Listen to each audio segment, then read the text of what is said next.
Hey guys, welcome to my channel. My name is Cassie, and today I'm going to be going over my physical PS5 collection. I've not done one of these videos in like 10 years. I used to do this all the time just because I collected a lot, like actively, and like from NES to current, and I just don't do that anymore just because I don't really have the means to. I used to have like over 1,000 games ranging across different platforms, and it was something really fun to do, but I just don't really do it that much anymore. I actually only have 31 PS5 games. Some of them I've sold just, when I was like tight on funds or whatever, the ones that I've already played through, but I did keep some of those. So gonna try and not do that anymore because I hate having to sell things off like that, and I sold off like all of my collection except for current gen back in 2021. So yeah, Corey Sea Stove, he did a video on PS5 and his PS5 collection, and I decided that I was going to do one too, just because this week has been kind of hectic. I just got back from a trip to Minneapolis for MenMax's meetup, and it was a very busy weekend, and I'm still tired from that and trying to catch up on everything. And I was going to actually go to Fan Expo in Chicago this weekend, but it's just too many things going on, so I ended up having to cancel, but I'm okay with that just because there wasn't really anybody that I was wanting to see at Fan Expo that I haven't seen already.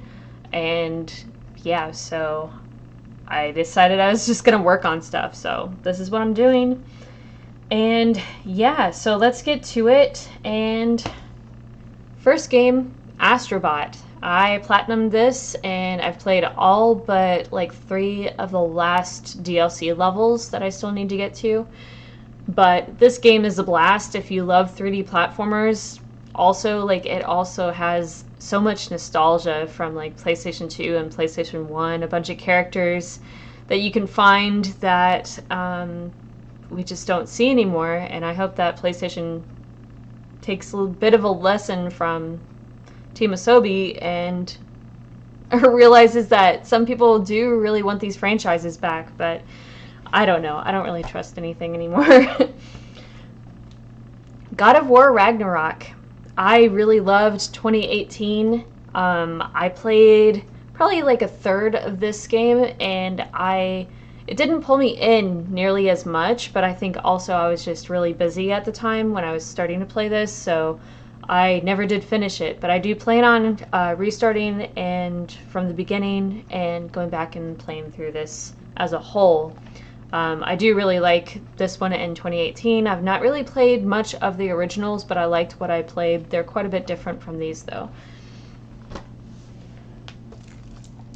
Tales of Iron. This one is still sealed, but I picked it up because it was on sale, like clearance or something with Best Buy a couple of years ago, and a lot of people have said really good things about this. It has a unique art style. It actually came out with a sequel this year too that got pretty high ratings on it. So yeah, I do want to play this at some point. I've heard that it's a little difficult, but it kind of reminds me of Redwall, and if you've ever read those books, then you understand. Yeah, but they were really good books, and I like anything that kind of reminds me of that.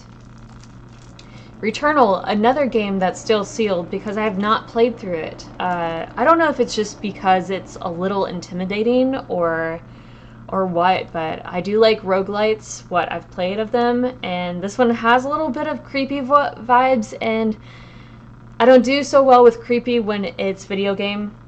I do like really well with like books and movies. They don't really faze me at all, but video games are a different level of intensity when you have horror elements. So, but I do want to get to it at some point soon. Split Fiction. I bought this sealed. I'm just waiting, honestly, for the time to connect with somebody to play this. And I've never played It Takes Two. I've only actually played Brothers: A Tale of Two Sons from this team. and I love that game. But that's the only one that's not like required co-op, and which kind of makes it a little difficult. But I understand like the way these games are made, you don't really want to play against AI, you know. So I do want to try this because it looks really cool. I also want to play It Takes Two at some point, and A Way Out at some point as well. But yeah, just a matter of finding that person who wants to fully commit and play through the entire thing, because that's how I am. I like to play and see it all the way through. But I think even if the other person does not have this game, you can kind of like play together anyway. As long as one person has a copy, then you're good. Dead Island 2. I want to go back and fully play through this. There were like multiple games that came out around this time, but Dead Island, I loved it so much. And I had pre-ordered Dead Island 2 when it was first announced, and got delayed and canceled and all sorts of stuff. I remember getting my money back from GameStop because the game just wasn't coming out, and it was on pre-order for like 5 years. I don't know, but it finally did come out, and it's actually really good, and from what I played, and I do want to fully play through this. I love zombie games, you know, like these are like more like action games than I feel like they are horror, and I really enjoy them. This and like Dying Light I really like. Elden Ring. This is actually a really good game, and a lot of people don't really like Souls-likes or Souls games at all, but I think the atmosphere and like the art design of this is really, really cool, and it's really not as difficult as I think probably some of the other ones are. And I put like 15 hours into this, but then again, I got distracted and I stopped playing. It's not because I didn't want to fully see it through. So I do want to restart this at some point and fully play through it. Power Wash Simulator. It sounds goofy and it sounds stupid, but this game rocks. If you're looking for something that's like super chill and relaxing, something to just kind of turn your mind off to, like when you're super like stressed out or just had a really long day, but you want a game, you just don't want to like have like a whole bunch of focus, because some games are really hard to play when you're tired. This is a good game, and you can turn on a podcast in the background or listen to music and just power wash away. This game took me like 55 hours to complete, and then I think a year later played through it again just recently, and then played the DLC as well. So I've put like over 100 hours into this game. Power Wash Simulator 2 comes out at some point this year. They did just say it's going to be $24.99 when it releases, and they are self-publishing. This was actually published by Square Enix too, which is kind of an interesting thing.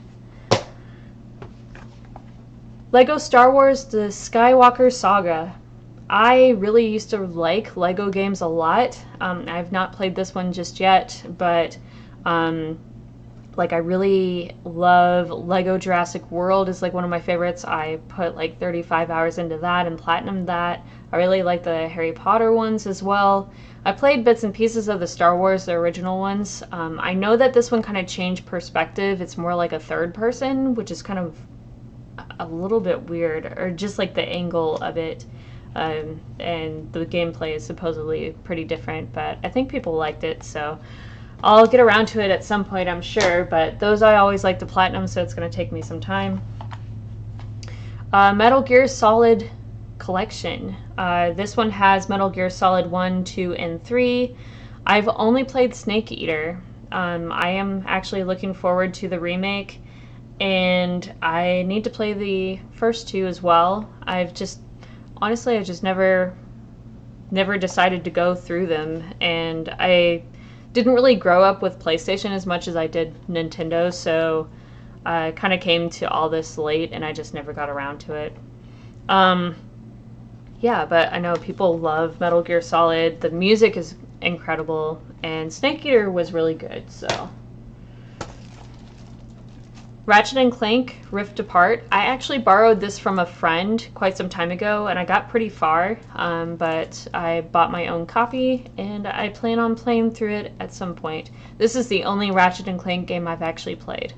But I do want to play more. I want to play more Insomniac in general because they make really good games.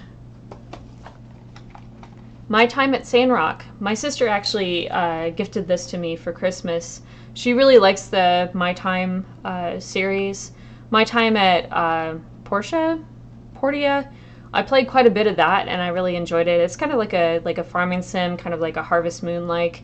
And I don't know as much about Sandrock, what else they've kind of like added to it. I think it's more of a kind of like a quarry area. And they're making a new game that my sister's really excited for, but and she's like backing on Kickstarter. But yeah, this one got some good reviews on it, so I'll get to that at some point. Metaphor Refantasio. Or Fantasio. I hate that. Let's just call it Metaphor. This is from the same team that did the Persona 5. I think, is it Persona 5, 4 and 5? Maybe 3, 4, and 5. I'm not sure. But I love Persona 3 through 5 anyway. And I mean, 3 I don't like as much as I used to, but 4 and 5 I definitely really, really enjoy.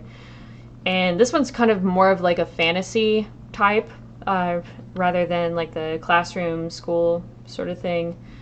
And I liked what I played, but it was not very much. I did not play very much of this, and I do need to give it a full playthrough. There's so many games. This is on the backlog, and I will get to it. I definitely will, for that one. Prince of Persia: The Lost Crown. I have a hard time getting into Metroidvanias, but this game is really solid. But I did not finish it. I've not finished any Metroidvanias, but I do want to go back through and fully play through this at some point. It's quite a bit different than like regular Prince of Persia's, but the art style is really cool and it moves really smooth too. So,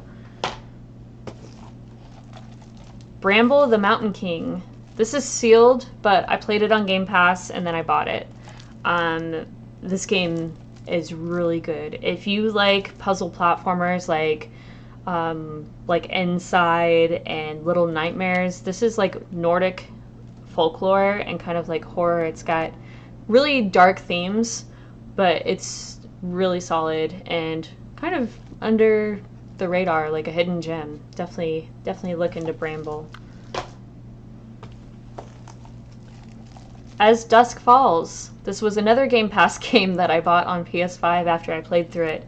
If you like Life is Strange, anything kind of like that, I definitely recommend this. This game is really freaking good. It was originally just like an Xbox exclusive, and the art style is unique. It's almost kind of like they don't like fluidly like move. It's kind of like almost like watercolor pictures on a page that kind of like every like few seconds they like change movement. I don't know what you would really call that. It's not like stop motion, but it's a very unique style to gameplay, and it has quite a wide range of like branches of like choices and stuff. It's one of those like choose your own adventure narrative games, and it's highly recommended, and I hope they make a sequel because it kind of like ended like it should have a sequel, but I've not heard anything since, so definitely look into this. And then we've got Persona 3 Reload. The remake is really nice because it makes it so much easier to go back to.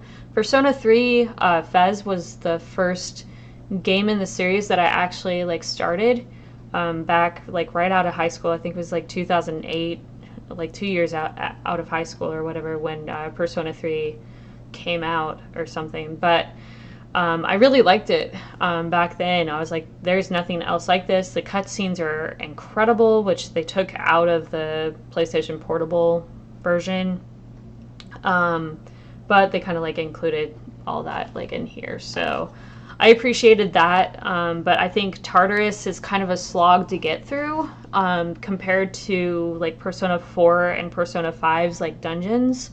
I think that this isn't as fun to play, and I don't think the story and the characters are as memorable, honestly.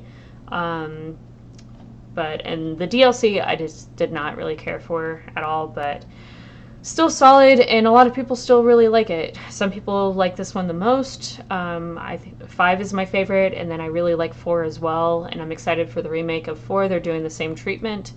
They just announced that a couple of months ago, so yeah, super excited for that. But I got the collector's edition of this, so it came with like a little figure and stuff, and I think the soundtrack as well. Another Souls, Demon Souls. I've never played this because this originally came out on the PS3 and Bluepoint. Was it Bluepoint? It doesn't say on here, but I think Bluepoint did the... Oh, yeah, there it is. Bluepoint did the remake to this. I think they also did Shadow of the Colossus remake, which was very good, very spot on. And yeah, this looks really, really cool. And I really want to get into Souls because from what I've played of Souls games, even like Souls likes, like even like Another Crab's Treasure,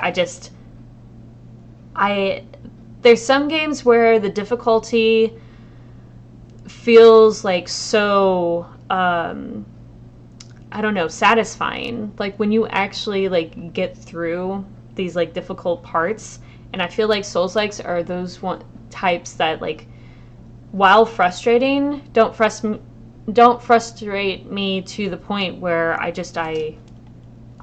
can't do it. You know, like, or I want to give up on it. It's like more like I want to get better at it sort of thing. So I don't know. I really like it because there's a pattern, you know, there's a pattern to getting these right. And I want to perfect that. And it feels good when you do. So I'll get to that at some point, but it's also another lengthy game. And there's just so many games and so little time. Hogwarts Legacy. This was actually, when did this come out? Has it already been 2 years?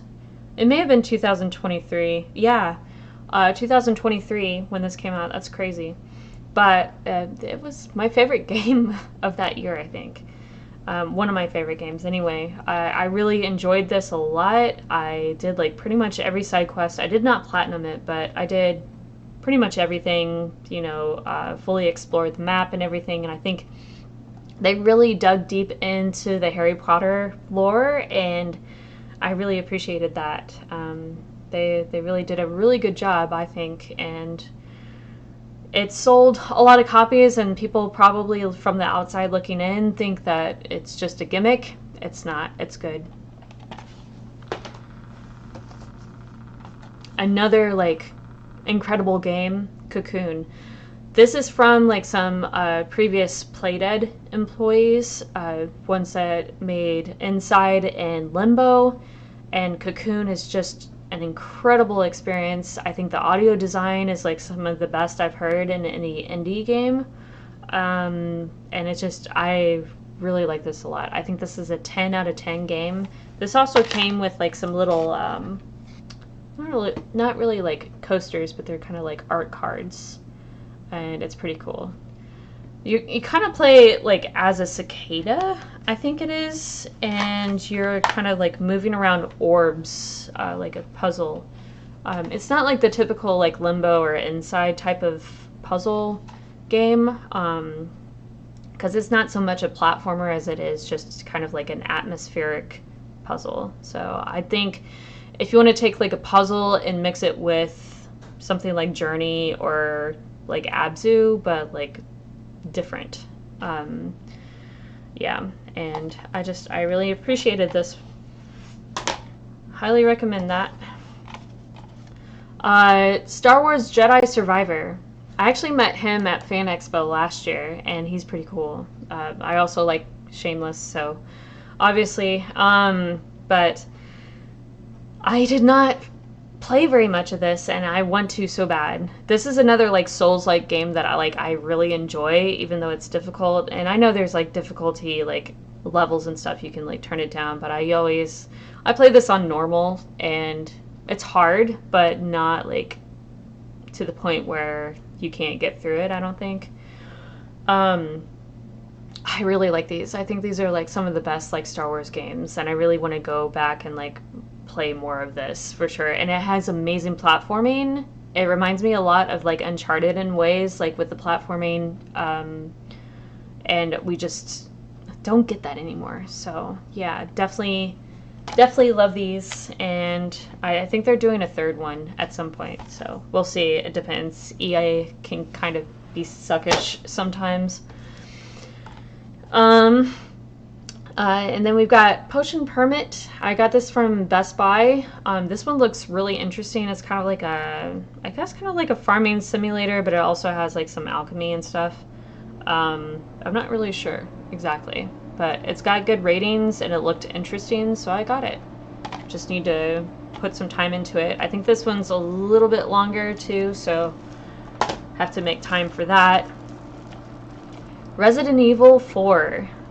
I haven't really gotten into the Resident Evil series like I feel like I should.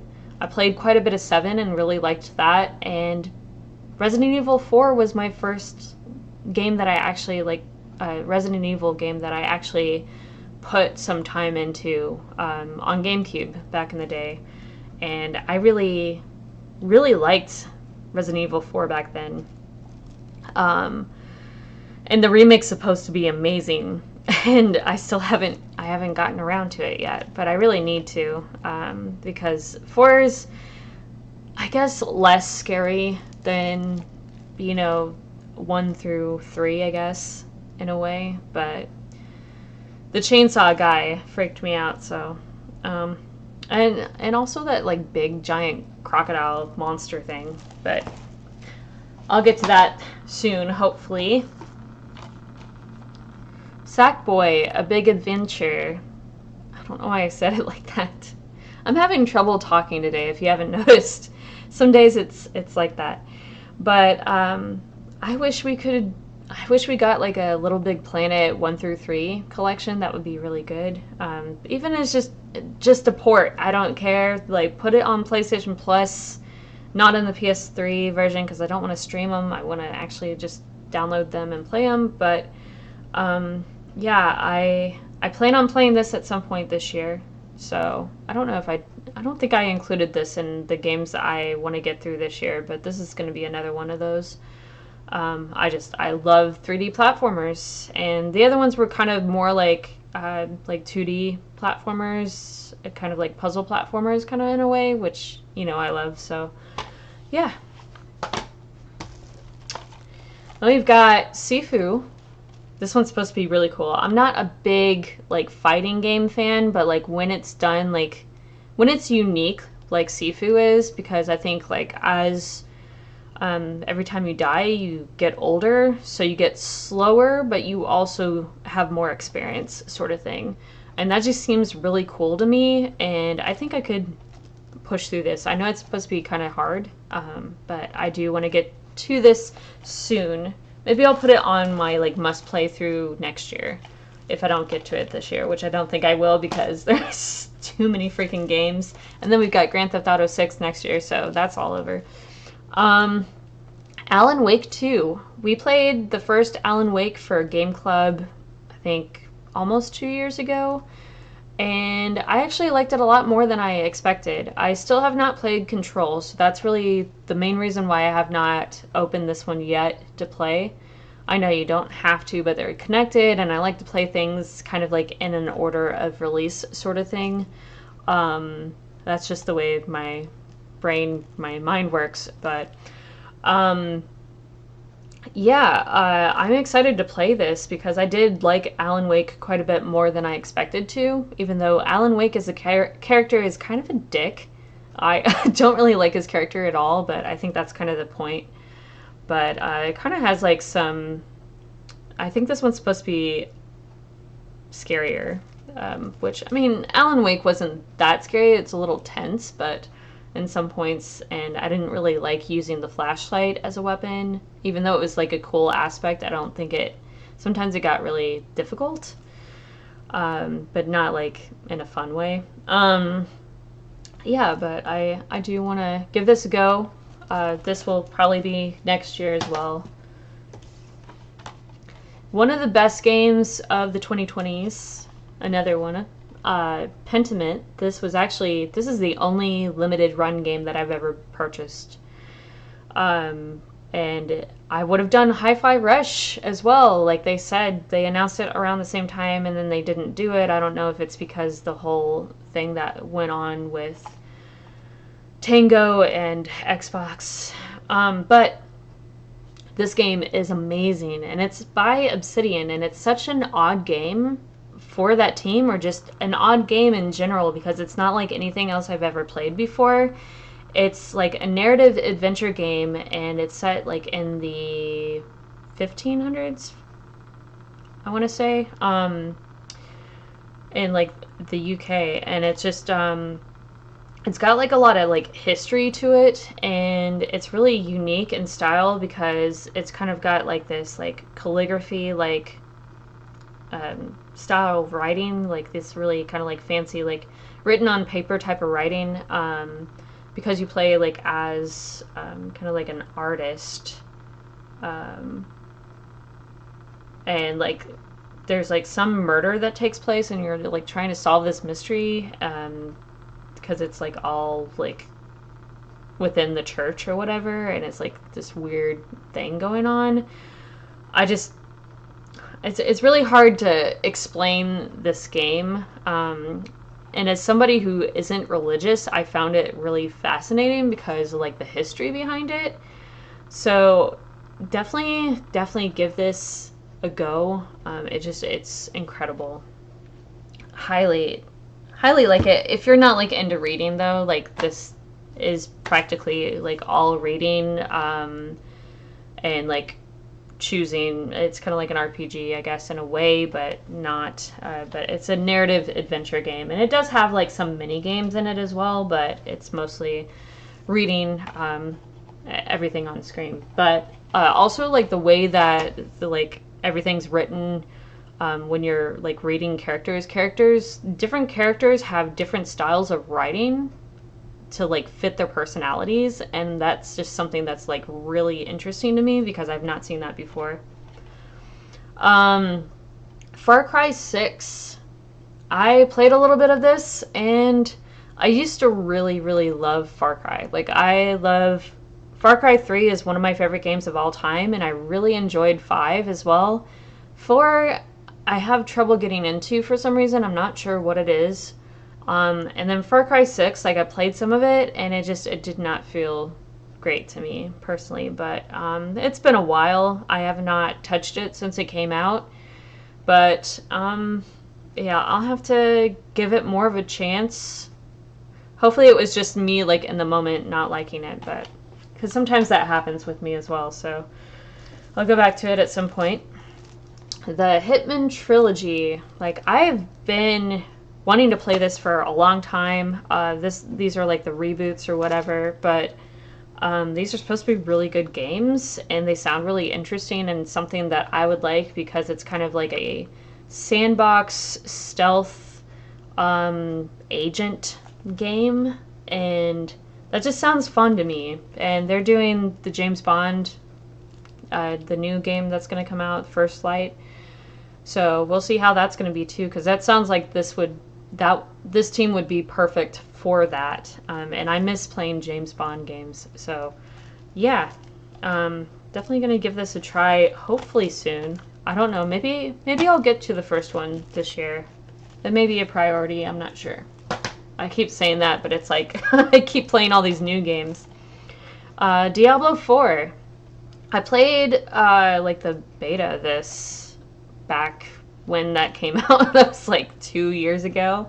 and I really enjoyed it. And I played through Diablo 3 like back in 2020 for the first time ever, and my sister was always into like Diablo. She played a lot of 2, and she also played a lot of 3, but I was always into World of Warcraft, so I didn't really play Diablo. But I like the idea of this game. It's just a lot of time to sink into it, and there's like a lot of updates and new things that are always coming up, but I really need to get to this soon.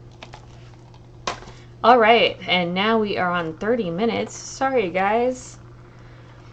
This is the last game, Pacific Drive, and I got the deluxe edition because when I went to PAX West back in 2023, they had a booth for Pacific Drive.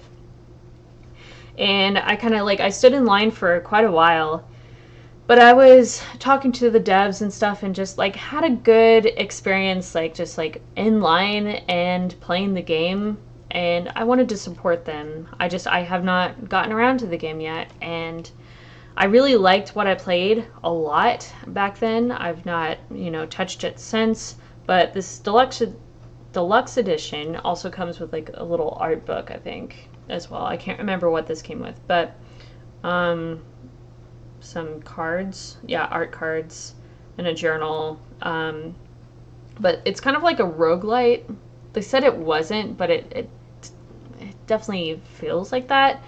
Where you're driving this car around in this kind of like apocalyptic world, and there's like this big cloud that's spreading, and you're trying to build up your car to like escape.